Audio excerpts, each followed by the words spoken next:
गरुड़ पुराण के अनुसार क्या होता है मरने के बाद। दोस्तों, मृत्यु को लेकर हर किसी के मन में सवाल होते हैं और सदियों से इंसानों ने इनके जवाब ढूंढने की कोशिश की है। कई धर्म और विश्वास बने और लोग इस सब में कहीं ना कहीं मृत्यु के बाद आत्मा के होने का जिक्र करते हैं और साथ ही स्वर्ग नर्क की बातें होती है।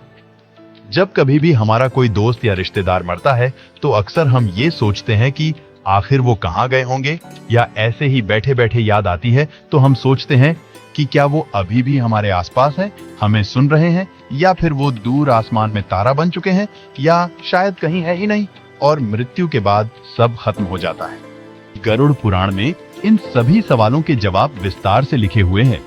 गरुड़ पुराण हिंदू धर्म के 18 प्राचीन महाकाव्यों में से एक है। ये वैष्णवी साहित्य का ही एक भाग है और भगवान विष्णु और गरुड़ के बीच मनुष्य जीवन के अर्थ को लेकर वार्तालाप के रूप में लिखा हुआ है। गरुड़ पुराण में मृत्यु के बाद जीवन, अंतिम क्रियाकर्म और पुनर्जन्म जैसी बातों में विस्तार से चर्चा है। इसलिए हिंदू धर्म में इंसान की मृत्यु के बाद आखिरी क्रियाकर्मों के समय इसका उच्चारण किया जाता है। नमस्कार दोस्तों, आपका स्वागत है हिंदू पुराण टीवी में। आपसे विनती है, हमारे चैनल को सब्सक्राइब कर लीजिए और कमेंट में जय श्री हरि विष्णु लिखकर परमात्मा को अपना आभार व्यक्त कीजिए। मृत्यु के बाद क्या होता है? दोस्तों, मृत्यु के ठीक पहले, मृत्यु के दौरान और मृत्यु के बाद क्या होता है, ये सारी घटनाएं गरुड़ पुराण में अच्छे से समझाई गई हैं।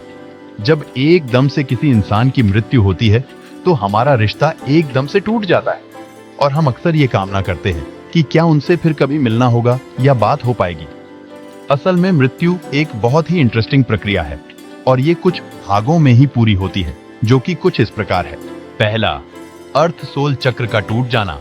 मौत से करीब 4-5 घंटों पहले इंसान के पैरों के नीचे स्थित अर्थ सोल चक्र टूट जाते हैं, जिसका मतलब है धरती की सतह से संबंध टूट जाता है।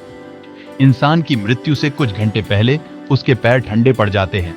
जब मृत्यु का सही समय आता है तो कहते हैं मृत्यु के देवता यमराज आते हैं और आपकी आत्मा को लेकर चले जाते हैं। नंबर 2, एस्ट्रल कॉर्ड टूट जाता है। जब मृत्यु करीब होती है तो एस्ट्रल कॉर्ड टूट जाता है, जो कि एक तरह से शरीर और आत्मा के बीच का कनेक्शन है।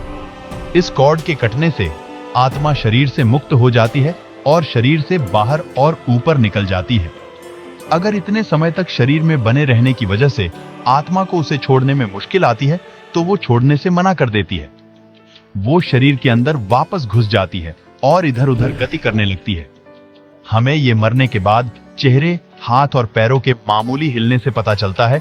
जैसे हमारे लिए किसी की मृत्यु को स्वीकार करना मुश्किल होता है, वैसे ही आत्मा भी शरीर की मृत्यु को मानने से इनकार कर देती है और उसे तब भी जिंदा रहने का एहसास रहता है।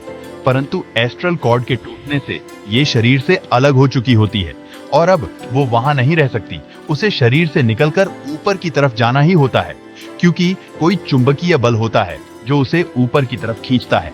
नंबर 3, भौतिक शरीर का अंत। इस चरण में आत्मा को उस कमरे में मौजूद लोगों के विचार एक शोर की तरह सुनाई देते हैं। वो चाहे उसके घर वाले हों या कोई भी, आत्मा उन सब से बात करने की कोशिश करती है और चिल्ला चिल्ला कर कहती है कि मैं अभी मरा नहीं हूं, लेकिन उसे कोई नहीं सुन सकता। धीरे धीरे आत्मा को एहसास होता है कि वो शरीर अब मर चुका है और अब वापसी का कोई तरीका नहीं है। इस चरण में आत्मा लगभग 12 फीट या यूं कहे कि छत की ऊंचाई पर तैर रही होती है और आसपास हो रहा सब कुछ सुनती और देखती है। नंबर 4, शरीर से छुटकारा। जब मृतक का अंतिम क्रियाकर्म हो जाता है तो आत्मा मान लेती है कि उसका इस धरती पर रहने का माध्यम अब खत्म हो चुका है और वो शरीर जो उसने इतने सालों तक अपना रखा था, अब वो पंच तत्वों में लीन हो चुका है। आत्मा तब एकदम आजादी महसूस करने लगती है और शरीर में रहते समय जो भी सीमाएं और रुकावटें थीं, वो अब खत्म हो चुकी है और आत्मा अब सोचने से ही कहीं भी आ जा सकती है। 7 दिन तक आत्मा अपने शरीर के साथ रहते समय की पसंद की जगहों पर घूमती रहती है, जैसे कि उसका सबसे पसंदीदा होटल, बगीचे में सुबह की सैर, ऑफिस वगैरह। अगर आत्मा धन दौलत से बहुत लगाव महसूस करती है तो वो तिजोरी के पास भी रहेगी। अगर बच्चों से बहुत लगाव हो तो वो बच्चों के पास भी रहेगी और उन्हें प्यार भी करेगी। 7 दिन बाद आत्मा अपने परिवार और धरती को अलविदा कहती है, वो इस धरती से दूर होने लगती है और दूसरी दुनिया में प्रवेश करती है। नंबर 5, लंबी सुरंग। कहते हैं कि एक बड़ी सी सुरंग होती है जो आत्मा को एस्ट्रल प्लेन तक पहुंचने से पहले पार करनी होती है, और इसलिए कहा जाता है कि मृत्यु के बाद के 12 दिन बहुत ही महत्वपूर्ण होते हैं। हमें सारे अंतिम संस्कार और रीति रिवाज ठीक से करने होते हैं और प्रार्थना करनी होती है। हमें आत्मा से एक क्षमा याचना मांगनी होती है ताकि वो अपने साथ कोई भी नकारात्मक भाव जैसे कि दुख, क्रोध या नफरत अपने साथ ना लेके जाए। कम से कम उसके परिवार और नजदीकी रिश्तेदारों को यही करना चाहिए। ये सारी प्रार्थनाएं सकारात्मक ऊर्जा आत्मा के लिए भोजन का काम करती है और उसे आगे की यात्रा में बहुत मदद करती है। सुरंग के अंत में बहुत तेज रोशनी होती है जो यह दर्शाती है कि वो एस्ट्रल प्लेन में प्रवेश कर रही है। वहीं दूसरी तरफ अगर उसके घर वाले ये प्रार्थना और रीति रिवाज नहीं करते तो आत्मा उस सुरंग को पार नहीं कर पाती और धरती पर ही फंस जाती है।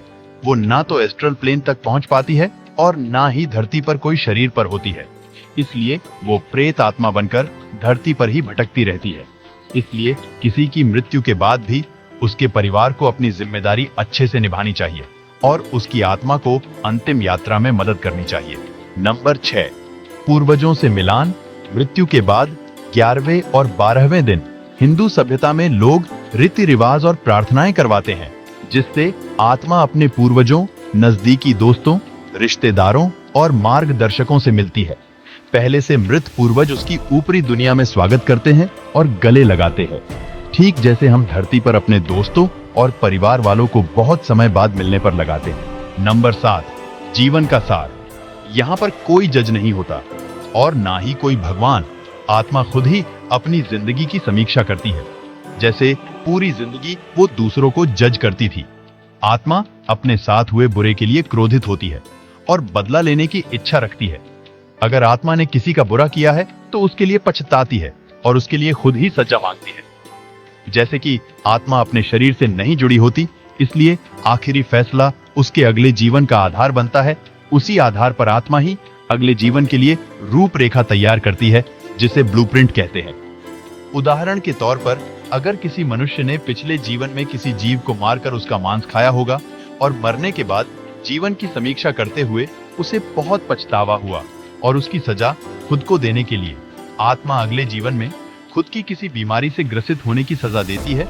खुद को खुद से ही जज करके आत्मा ब्लूप्रिंट बनाती है। जितना ज्यादा पश्चाताप होगा, खुद को अगले जीवन में उतनी ही कठिन सजा देती है। इसलिए कुछ गलत करने पर किसी को माफ करना और किसी से माफी मांगना बहुत जरूरी है और हमें अपने जीवन में इसे जरूर अपनाना चाहिए।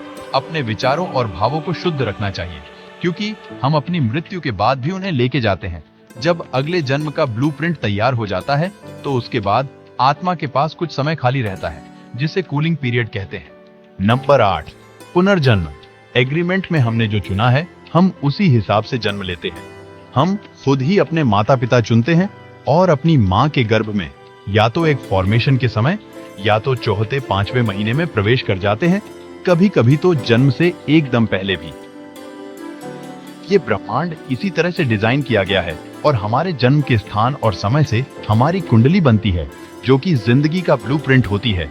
कभी कभी हमें लगता है हमारी किस्मत खराब है और हमारे ग्रहों में दोष है, लेकिन असल में वो बस आपके ही उस एग्रीमेंट का हिस्सा है।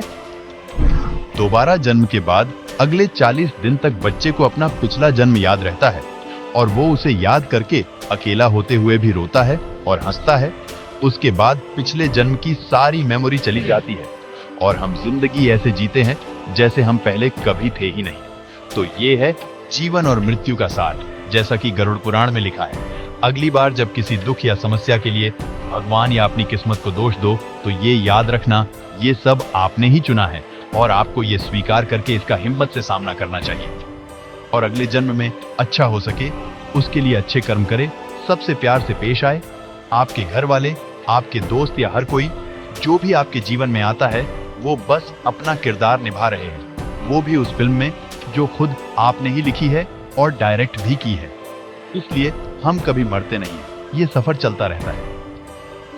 दोस्तों, ये जानकारी आपको कैसी लगी हमें कमेंट करके जरूर बताइएगा और आप वीडियो को लाइक और चैनल को सब्सक्राइब भी कर सकते हैं। जय श्री हरि विष्णु।